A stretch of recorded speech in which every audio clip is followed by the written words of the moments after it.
Moin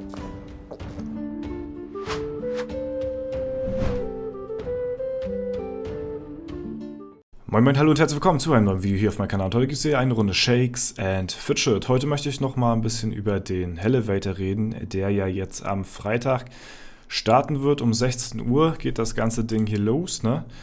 Wie gewohnt natürlich, hier unten rechts in der Ecke klickt man drauf und dann kommt man zum Hellevator. Da wollte ich noch mal hinzufügen, am Freitag gibt es dementsprechend natürlich auch mal wieder seit langer Zeit einen Stream. Ja, ich denke mal, wir fangen so um 15 Uhr an. Ich wollte um 14 Uhr eigentlich erst starten, aber ich hatte dann noch so dran gedacht, den Tag davor ist ja Donnerstag, da ist ja Herrentag. Da muss ich mal gucken, ob ich den Tag danach dann so ready bin für den Hellevator. Mal schauen. Deswegen sage ich einfach mal 15 Uhr, falls ich schon früher wach bin, starten wir auch schon früher, aber lass erstmal so um 15 Uhr starten. So. Und um 16 Uhr geht das ganze Ding hier dann los. Ne, ich wollte ein paar Infos mal droppen zum Hellevator und zwar steht er, also ist auch schon eine Weile bekannt, aber es gibt jetzt auch schon ein paar Bilderchen, die aufgetaucht sind zum Hellevator selbst und beziehungsweise zum Shop, der da denn mit dazu kommen soll. Ne? Und Verrat ist das Thema, das hatten wir ja schon. Ne? Und dass hier der Belzebub seinen eigenen Shop haben wird, in dem man Sachen kaufen kann. Und dazu gibt es tatsächlich, wie gesagt, auch schon Bilder. Ne? Und ansonsten gibt es hier auch schon ein Bild. Und das Thema Verrat passt ja ganz gut zum Spiel Among Us. Und denke ich mal, wird jeder von euch kennen, hat jeder schon mal von euch gespielt. Ne, ich bin gespannt, ob das dann halt auch so ein bisschen in diesen Stil, in diese Richtung gehen wird von Among Us so. Ne? Ich meine, die beiden sind ja hier natürlich so verkleidet. Dahingehend, ne, dann haben wir hier unten die Titanic, die untergegangen ist. Dann haben wir hier so einen Iglonesen hier, der hier am Eisangeln ist. Ne? Und ein paar Leute, die hier eingefroren sind. So, ne? Mal schauen, was das für Anspielungen noch so sind. Ansonsten haben wir hier schon ein Bildchen, was halt aufgetaucht ist. Da haben wir hier einmal Suspicious Relationship. Ja, also da haben wir schon den ersten Gegner hier am Start.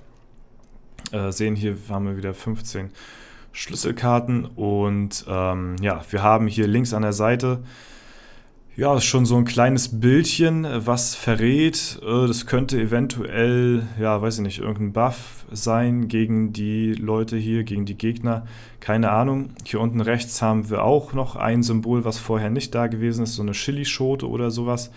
Und hier haben wir, die Höllenmarken, die man wohl jetzt, die jetzt einen richtigen Mehrwert haben, wenn man die sammelt, denn hier hat man nämlich eine Tasche, auf die man klicken kann. Und beziehungsweise was man da bekommen kann. Hier haben wir unten auch irgendeine Mahlzeit oder sowas, eine Bowl, keine Ahnung. Also es sind ein paar neue Features da. Und jetzt kommen wir zum nächsten Bild und zwar ist das hier der Shop vom Belzebub. Ja, es ist hier eine Schmalzfliege. Fangen wir mal hier oben an. Ne? Hier nochmal die Überschrift, ansonsten gibt es hier jetzt nicht viel zu sehen. Das ist der eigene Laden vom Belzebub für den Hellevator exklusiv. Das ist ganz cool gemacht, ganz cool designt.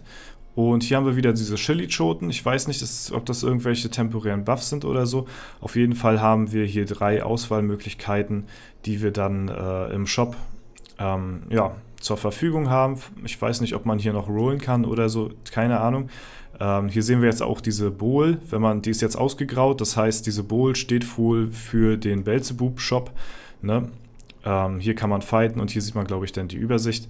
Und das Gute ist, wer jetzt schon genauer drauf geachtet hat, man sieht hier oben die Anzahl der Items, die man bekommt und wider erwartenst, ich hätte wirklich damit gerechnet, dass das der Fall ist, aber wider erwartens ist der Hellevator, der war ja letztes Mal schon Free-to-Play-freundlich und jetzt ist er halt nochmal ein Stück mehr Free-to-Play-freundlicher geworden durch diese ganze Aktion. Denn diese Items bzw. Buffs, die man sich kaufen kann, die kauft man sich nicht für Pilze, sondern tatsächlich für die ergrindeten Höllenmarken. Und das ist wirklich eine super geile Sache, muss ich mal so sagen, weil das wäre eine easy Option gewesen, einfach nochmal da, keine Ahnung, einen Pilz oder sowas in die Hand zu nehmen und sich für, ein Item zu holen für einen Pilz, ne, so wie es im Legendary Dungeon auch ist. Für die Buffs muss man halt zwar Schlüssel bezahlen, aber wenn du rollen willst, musst du halt Pilze bezahlen, so, ne? Und ja, hier kaufst du dir einfach die Buffs für Höllenmarken. Und das ist halt, das finde ich super, super nice gelöst. Ist auch eine sehr, sehr ja, pilzsparende, pilzfreundliche Variante für die Free-to-Play-Spieler unter euch. Und ich muss sagen, das finde ich sehr nice, dass die Höllenmarken, das wurde ja letztes Mal auch so ein bisschen kritisiert, die haben halt, ja, für dich selbst hast du halt eine eigene Gildenrangliste gehabt, ja, wo du halt, in der du stehst, so, ne? Und je mehr Höllenmarken du gesammelt hast, umso höher bist du in deiner eigenen Gildenrangliste. Hat dir aber gar nichts gebracht, diese Höllenmarken jeden Tag zu ergrinden, so, ne? Gar nichts, ne? Und jetzt haben diese Höllenmarken halt eben noch einen Mehrwert und ja, dieser Mehrwert spiegelt sich sogar halt in einem Free-to-Play-Aspekt wieder und das ist halt, ja, muss ich sagen, das finde ich super, super nice. Also es ist eine sehr, sehr coole Angelegenheit, das Ganze. Was diese Chilischoten sind, keine Ahnung. Ich denke mal, das ist auch ein Item, was man sich hier kaufen kann im Shop und man kann wahrscheinlich mehrere Buffs stacken, denke ich mal, oder man ersetzt den, wenn man jetzt sich hier einen hiervon kauft, so, ne? Wofür die ganzen Sachen dann da sind, die werden wir dann halt am Freitag dann direkt rausfinden. Da werden wir natürlich versuchen, auf meinem Main wieder so weit wie möglich uns nach vorne zu pushen. Ne? Das wird dann halt am Freitag passieren um 16 Uhr. Und ja, keine Ahnung, wenn wir jetzt nochmal genauer auf den Shop eingehen, hier haben wir halt wie gesagt die Schmalzfliege.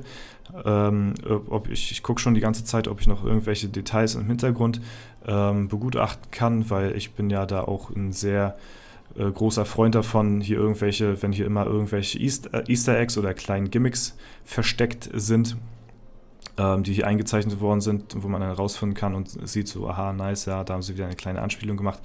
Sehe ich bisher noch nichts, muss ich sagen. Aber ich bin gespannt, welche ja, Gegner hier auch uns denn erwarten. Ne? Hier, wie gesagt, haben wir ja auch schon die ersten. Also es sieht wirklich so aus, als ob das so ein bisschen im Among Us-Style gehalten wird, weil hier haben wir wieder so einen roten Anzug. Ne? Das würde mich auch immer mal so interessieren, weil bei manchen Sachen zum Beispiel, wenn man jetzt sich so vorstellt, ey, welchen Dungeon könnte man als nächstes noch ins Spiel implementieren und da gibt es ja so viele geile Sachen halt, wie gesagt, auch von Disney oder so, ne? Das wurde auch schon oft genannt, aber von Disney bekommt man halt die Rechte nicht und sowas, ne? Wie das jetzt hier halt so ist mit Among Us, ob die da halt eben ja, keine Ahnung, da halt connected haben und gesagt haben, yo, ey, wir können hier einen Deal machen oder so, keine Ahnung. Das wären so Sachen, die würden mich halt interessieren, wie es da so ein bisschen im Background aussieht tatsächlich, ne? Da habe ich ja auch absolut gar keinen Einblick, was das angeht, aber das sind so Sachen, die frage ich mich dann, wenn ich denn sowas sehe, ne? Deswegen, ich bin sehr, sehr gespannt und ja, vor allen Dingen auch sehr angetan von dem Dungeon und ja auch gespannt, ob da halt jemand diesmal auch ja, wieder durchkommt. Ne? Letztes Mal, da sollte ja schon laut Aussage von Player Games sollte niemand den Dungeon bis zum Ende schaffen. Es haben doch ein paar Leute geschafft, den bis zum Ende durchzuspielen, bis Etage 500. Deswegen bin ich gespannt, ob es diesmal auch wieder so sein wird und wie weit wir diesmal kommen werden. Ne? Ich werde zum Elevator diesmal noch in Flames of Destiny bleiben. Ich werde mir anschauen, wie das Ganze dann hier ja, weiterverfährt mit der Gilde, weil durch die letzten Videos hatte ich ja schon mal erwähnt, dass ich am Überlegen bin, ja, zu Celtic eventuell zu wechseln und ja, durch die Vergangenheit hat sich das halt immer mehr so bestätigt, dass ich eventuell in der Gilde für die Zukunft ein bisschen besser aufgehoben bin, so, ne? Wie gesagt, das ist auch gar nichts jetzt gegen Flames of Destiny. Ich fühle mich hier nach wie vor immer noch wohl, aber ich merke halt eben, dass die Aktivität nicht mehr so passt und ja, halt eben, wie gesagt, manche Vorschläge halt in Bezug auf die Gildenleitung halt eben, ja, dass da halt eben keine Kommunikation stattfindet. Das finde ich halt ein bisschen schade und deswegen hoffe ich mal, dass das vielleicht in der neuen Gilde ein bisschen besser vorangeht. Hatte jetzt aber, wie gesagt, noch vor, bei dem Elevator noch bei Flames of Destiny zu bleiben. So, ne? Keine Ahnung, wer von den Leuten hier überhaupt meine Videos schaut. Ich weiß es nicht. Ne? Und wie weit die Leute das hier schon mitgekriegt haben. Aber ja, das ist auf jeden Fall erstmal so der Stand der Dinge. Ne? Und ja, also wie gesagt, für das Event werde ich auf jeden Fall noch Flames of Destiny unterstützen. Gut, aber das soll es erstmal soweit gewesen sein für die News. Ihr wisst Bescheid. Wie gesagt, ich freue mich auf Freitag. Um 15 Uhr startet dann der Livestream. Wie gesagt, ihr könnt euch auch auf eine kleine Überraschung gefasst machen. Natürlich, ne? So wie beim letzten Elevator und wie beim letzten Serverstart. Und jo. Das war's soweit. Wenn es euch gefallen hat, lasst gerne eine Bewertung, Kommentar dazu da. Würde mich auf jeden Fall sehr freuen. Ansonsten wünsche ich euch noch einen super schönen Tag. Vielen lieben Dank fürs Zuschauen. Haut rein und bis zum nächsten Mal.